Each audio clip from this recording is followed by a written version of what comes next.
6th, 1998, you're actually part of one of the most highest rated episodes of WCW Nitro. You fought Chavo Guerrero. On that night, though, Goldberg defeated Hulk Hogan for the WCW Championship in the Georgia Dome, and people went crazy for that. But you're in the WCW locker room for 3 years. Right. Do you have any conversations with Hulk Hogan, the biggest wrestling character of all time, and what were they about? Like, what's he like backstage? Because many different people have many different stories about him. He wasn't that accessible in the back. I never changed in the same room as him. I think he always had his own dressing room. But when I would see him in the hallway, I'd of course go up to him or I would initiate, "Hey Hulk, how you doing?" Shake his hand, and he's always very cordial. And I saw him; he was in WWE in 2005 when I was there. Yep. Same thing, just one of the boys. I never seen him act out or give anyone a hard time or raise his voice or anything like that. And whenever I said hello to him or anything, he said hello back. I had some small conversations with him. Actually, there was a company called XWF that came out after WCW closed, and he was involved with that and actually talked to him a little bit there about his son and all that. And he was always a cool guy. I never had any kind of, and of course I was in awe of him because this was the guy when I was a kid, you know what I mean? That he was wrestling when I was wanting to get into it, you know what I mean? So it's like being on stage with Elvis or something, you know, like, geez, you know, if he even makes eye contact with you and says hello, and once again, how many people can say that? Yeah, I'm rubbing elbows with Hulk Hogan. I'm trying to be a wrestler and I'm in the dressing room with Hulk Hogan. Well, I think that's pretty good, you know? Right. That sounds like success to me, especially, Yeah. in that time frame of 1998 is professional wrestling is on Oh fire. man. On Yeah. What a fire. great time great timing for me to be under a contract with Ted Turner in the biggest wrestling company with all the biggest stars that, like I said, were the generation before when I was watching as a kid. Now I'm on the show with all these guys.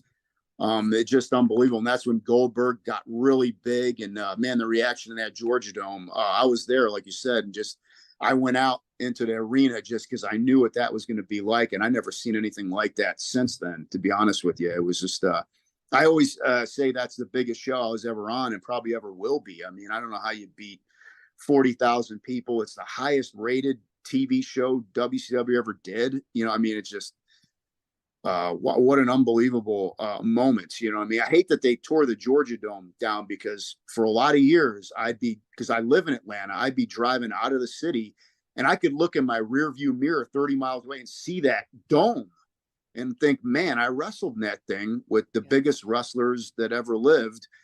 And you know, they tore it down and built this Mercedes Benz thing or whatever. But man, that was quite the experience.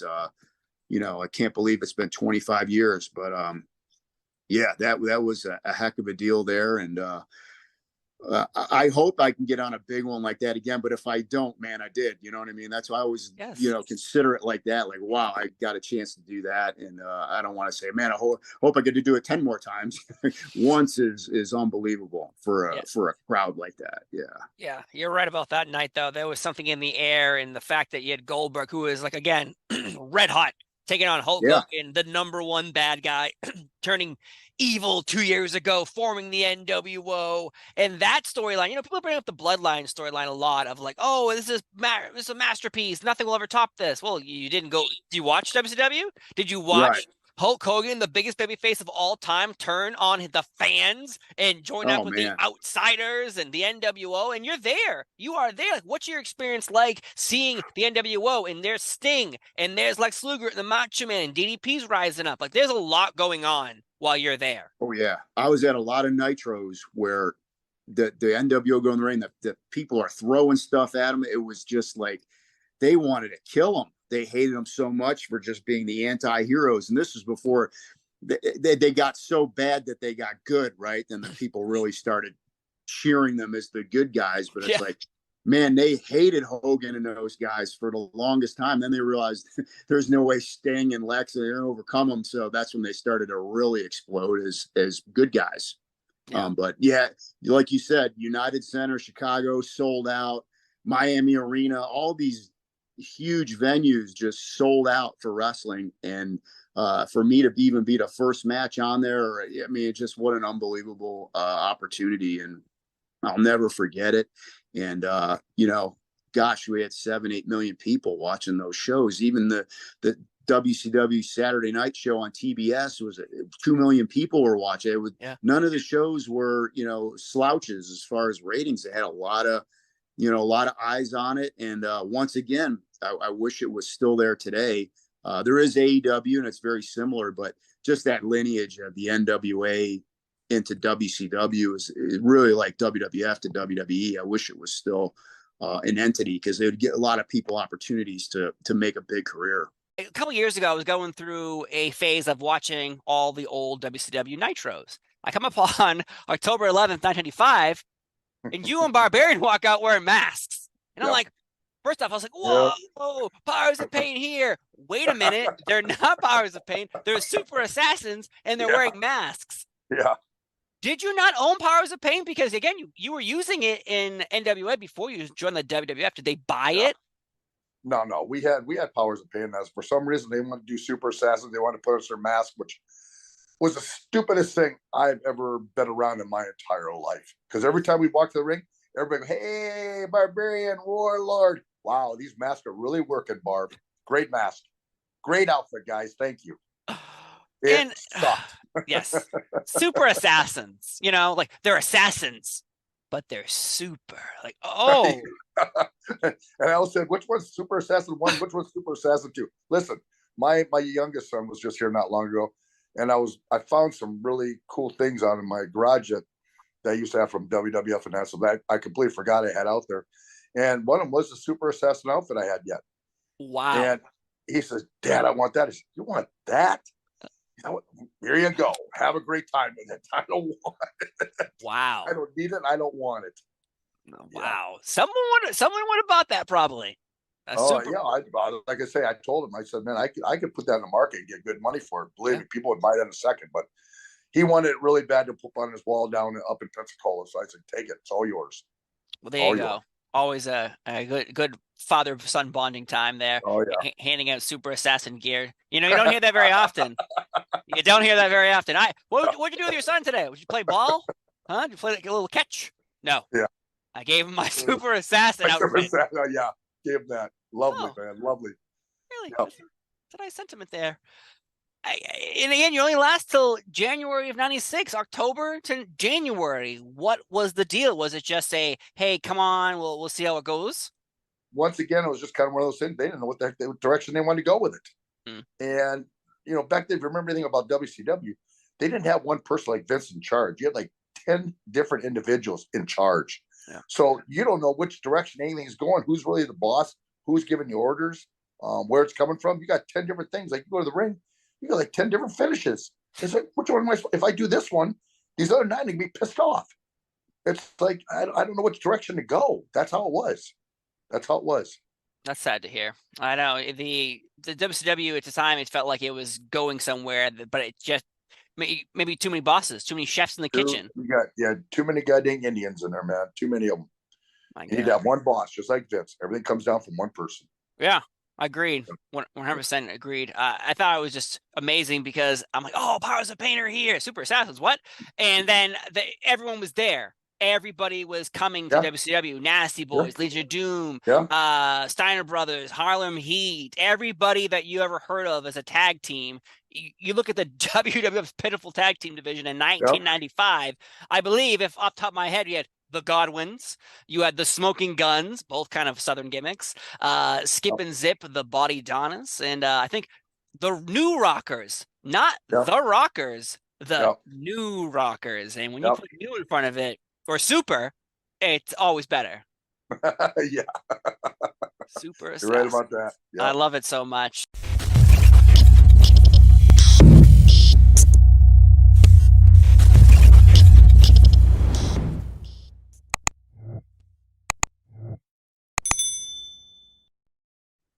Absolutely. But I was actually signed probably about 6-7 months prior. I spent time at the power plant, and I was wrestling on WCW Saturday Night as Devon Storm, a dark Devon Storm, dark hair, very different from the Devon Storm of the WWF light heavyweight division with the bleach blonde hair and the bright colors and all that stuff. And I had been on the Saturday Night show, and I was being groomed to be the next like aggressive, larger kind of heel cruiserweight to come up.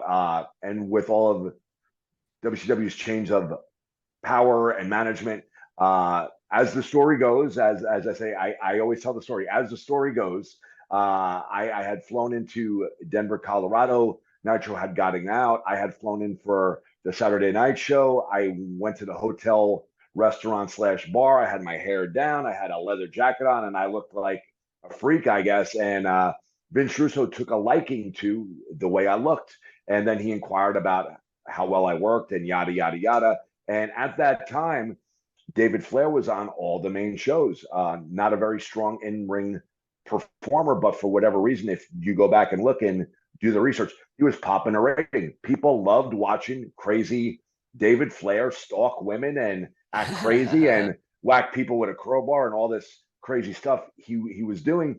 But again, unfortunately, not a strong in-ring performer. So somewhere somebody came up with the idea, we'll put him in a tag with a solid tag team partner. We'll let the partner do the majority of the work. That way we could still present David Flair in the ring, even though his partner would do the majority of the work. And it would solve the problem of not being able to put David Flair in the ring. So that's kind of how I got catapulted from WCW Saturday Night to the main roster.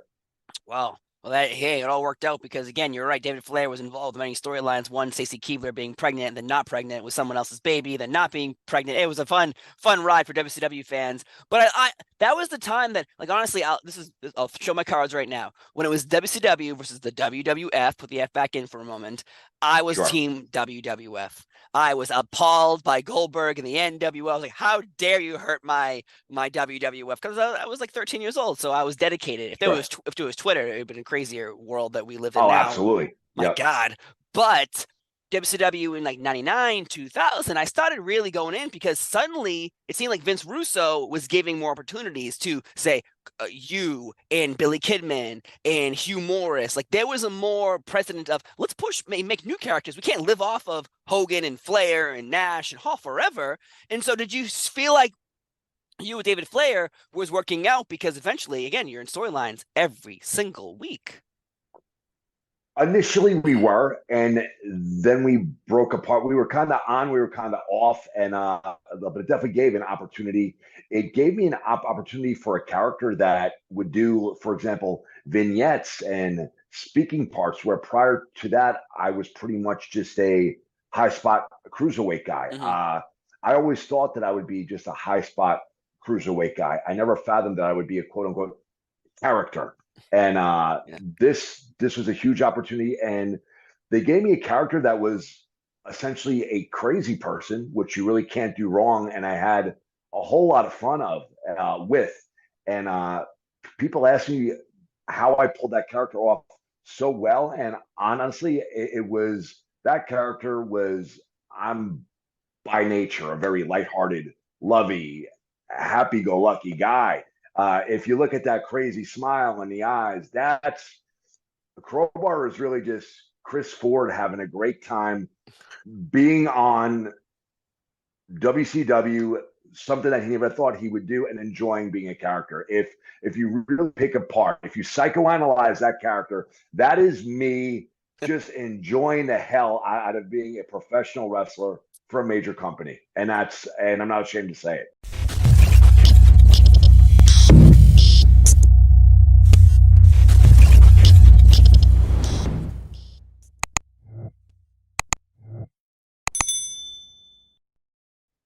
Well, I had first wrestled at the Brian Pillman Memorial Show, which I believe was in late 90, mid to late 97-ish. And I met, might have been 98.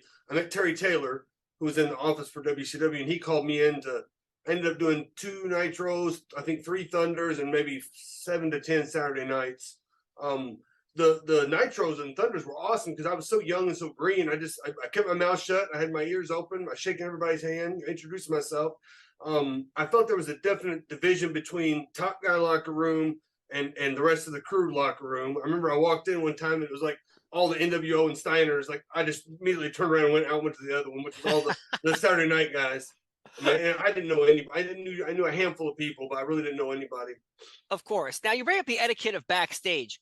Every live event that you went to, Raw, even Raws and SmackDowns, but Nitros and Saturday Night Main Events and Thunders, did you go around every time you showed up and shook everyone's hand? I'd like to believe that I did. I mean, that's the intention. You might miss somebody, of course, you know, or you might see somebody a couple days in a row and finally it's like, okay, hey, I saw you 2 days ago, you know. But yeah, I tried to, especially basically if I was in the hallway, I would just wait. You know, I wouldn't really approach people and interrupt them, being that young and inexperienced. But I would just wait as they walk by and introduce myself and shake their hand and try to somehow leave a memory on them. But I don't know if that happened or not. So, you know, everyone always talks about the etiquette of shaking hands, but yet when you eventually came to the WWE, these are your coworkers. So every time you go to an event, are you shaking each other's hands, or it's like, hey, we're friends. I don't even have to go up to you and say, hey, how are you? Hey, hello. It gets to where it can kind of be both. Like certain people, they will shake your hand or I will shake their hand. But then some guys, especially like the guys I ride in the car with, I'm not going to shake their hands because I'm with them 4 days a week, you know, 26 hours a day.